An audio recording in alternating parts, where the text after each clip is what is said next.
Mi nombre es Juan Bolaños, estudiante de noveno semestre de Ingeniería Biomédica y estoy junto a... René Moncayo, estudiante de fisioterapia, y vamos a hablar sobre las enfermedades respiratorias relacionadas con la ocupación y el ambiente. Em, Vamos a compartir en este espacio lo que es la contaminación del aire ambiente. Y tenemos unas ciertas preguntas de Juan José. Podemos proseguir. Bueno, con ello, comenzando con el título de contaminación del aire ambiente, te tengo una pregunta. ¿Desde cuándo y dónde han sido conocidos los efectos de la contaminación ambiental sobre la salud humana? Em, es bien sabido que los efectos de la contaminación ambiental sobre la salud humana han sido reconocidos desde mediados del siglo. En especial, luego de los graves casos registrados en Bélgica en 1930 y en Pensilvania en 1948. Y por último, en la ciudad de Londres en 1952. O sea que en sí, el ser humano se ha dado cuenta, tristemente, desde hace el anterior siglo, que la contaminación sí tiene efectos. ¿Y esto a qué se debió más que todo que comenzasen esos estudios? Pues en realidad se debió cuando se presentaron las llamadas catástrofes por contaminación, que produjeron un incremento en la mortalidad respiratoria. Desde entonces, ¿qué estudios o qué investigaciones también se han llevado a cabo? Desde entonces, han habido estudios e investigaciones sobre los efectos adversos de la polución ambiental y se han intensificado buscando definir qué efectos nocivos pueden presentarse. También se han enfocado en identificar la naturaleza y el origen de estos contaminantes para desarrollar medidas orientadas a disminuir su producción y dispersión y están orientadas a campañas de prevención, teniendo en cuenta que una eliminación de los contaminantes en la sociedad industrializada es prácticamente imposible. ¿Y qué medidas han adoptado en sí, viendo todo este desarrollo por una campaña ecológica, los países más desarrollados y qué medidas también han llevado a cabo los países en desarrollo? En realidad, pues los países desarrollados ejercen más efectivamente estas medidas gubernamentales, que están orientadas al control de la polución. Y pues en aquellos que están en vía de desarrollo, la situación es más preocupante porque existen otras fuentes de polución y porque las medidas de control simplemente no se implementan. Es más difícil en estos países de desarrollo. Esto no solo afecta al hombre, ¿verdad? O sea, ¿qué más puede afectar? Pues en realidad la contaminación debe recordarse que afecta además otras áreas vitales para el hombre, como es la agricultura, los ecosistemas, los seres vivientes, bosques y demás.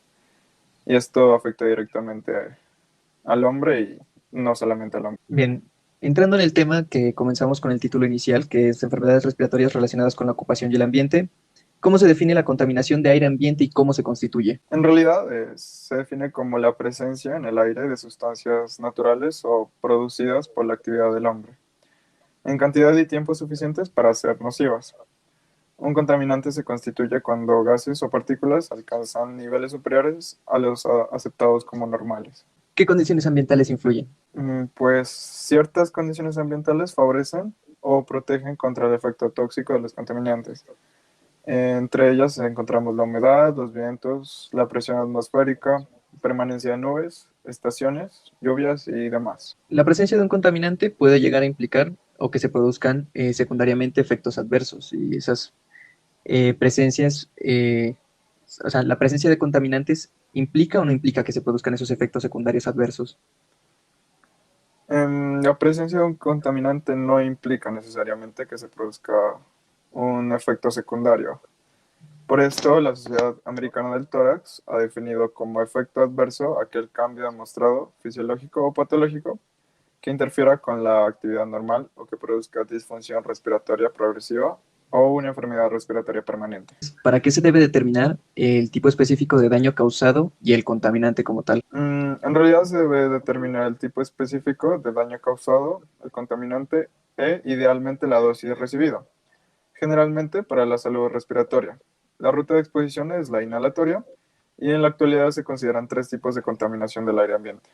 la polución atmosférica, la doméstica y la ocupacional. Como me contabas, se clasifican, ¿no? En la contaminación o polución atmosférica. Y esos dos tipos, ¿cómo se describen esos dos tipos?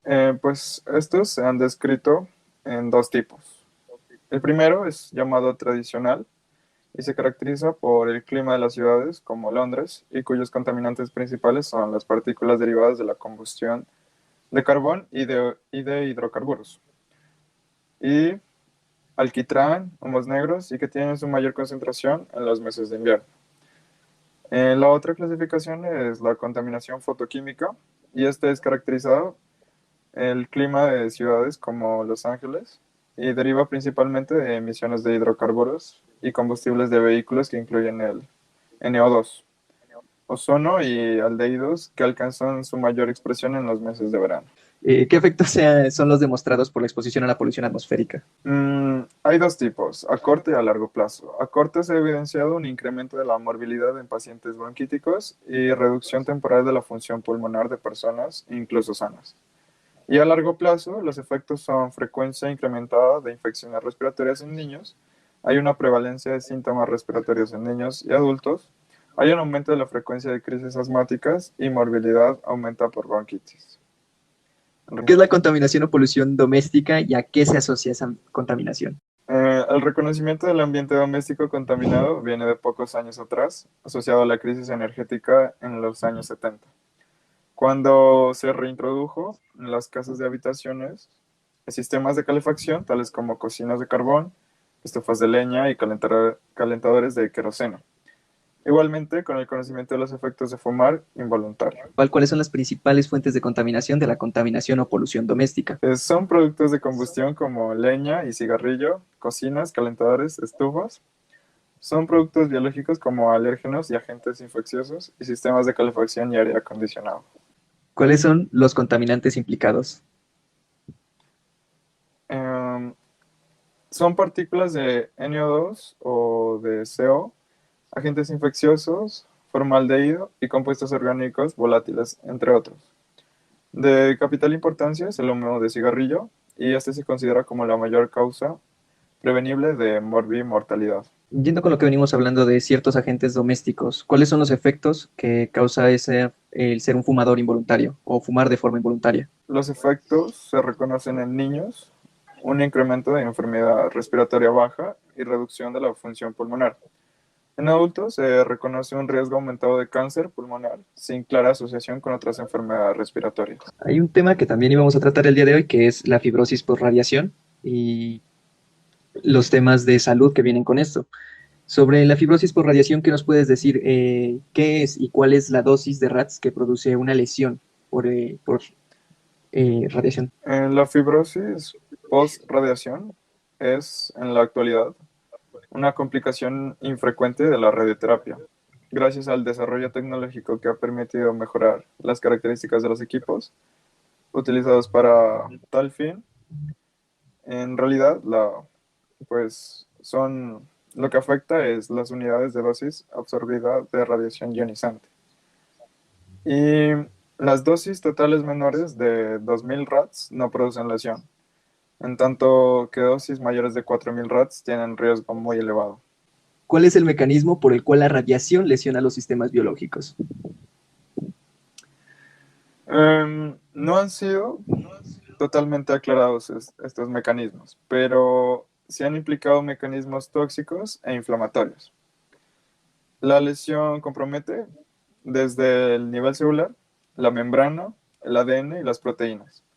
Esta radiación induce una generación de radicales libres de oxígeno altamente reactivos, una infiltración celular, alveolar e intersticial por neutrófilos, linfocitos y macrófagos, con alteración de balance en la producción y remoción del tejido de colágeno.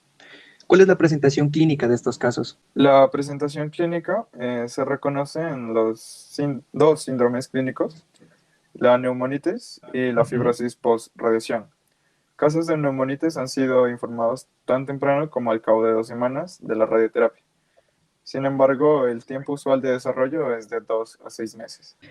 ¿Cuáles son los síntomas iniciales en la contaminación o polución doméstica? O los síntomas producidos por esta misma.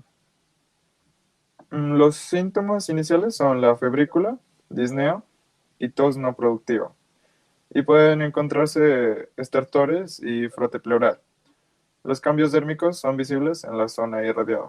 ¿El cuadro clínico en que puede progresar? El cuadro clínico en que puede progresar, este puede progresar a una falla respiratoria o resolverse espontáneamente. ¿Y qué se muestra en una prueba complementaria? Principalmente se utilizan las radiografías. Y la radiografía de tórax muestra infiltrados de ocupación alveolar, que pueden comprometer no solamente la zona irradiada, sino el resto del pulmón y aún en el contralateral. Funcionalmente hay restricción con hipoxemia y aumento de la presión alveolar y arterial de oxígeno. ¿En qué paciente se desarrolla y en cuánto tiempo se evidencia esto? La fibrosis post-radiación se desarrolla en casi todos los pacientes que han hecho las neumonitis y la desarrollan en la zona irradiada. Y la evidencia radiográfica de fibrosis ocurre al cabo de un año de la radioterapia. ¿Puede llegar a ser asintomática o qué ocurre si no se visualiza de esa manera? En un buen porcentaje, los casos son asintomáticos, pero en otros se puede producir falla respiratoria y el síntoma principal es disnea, que este progresa según la severidad de la lesión. Y la radiografía mostrará la fibrosis en el sitio irradiado y engrosamiento pleural con pérdida del volumen pulmonar. ¿Existen otros cuadros clínicos y cómo se pueden y qué se puede observar en ellos? Otros cuadros clínicos que se pueden observar son el derrame pleural y pericárdico, neumotórax espontáneo y fracturas costales. ¿Cómo se establece un buen diagnóstico de esto? El diagnóstico se establece con el antecedente de la radioterapia y los característicos síntomas y signos descritos. Debe hacerse un diagnóstico diferencial con la enfermedad de base y con otras entidades. ¿Cuál es el tratamiento indicado para la neumonitis postradiación y para la fibrosis? El tratamiento con esteroides ha sido indicado en la neumonitis por radiación con buenos resultados si se inicia tempranamente. Y la fibrosis no tiene tratamiento alguno. Bien. Bueno, y con eso acabamos sobre las enfermedades respiratorias relacionadas con la ocupación y el ambiente. Mucha de la información y fragmentos utilizados durante este trabajo fue sacado del libro de Fundamentos de Medicina de Neumología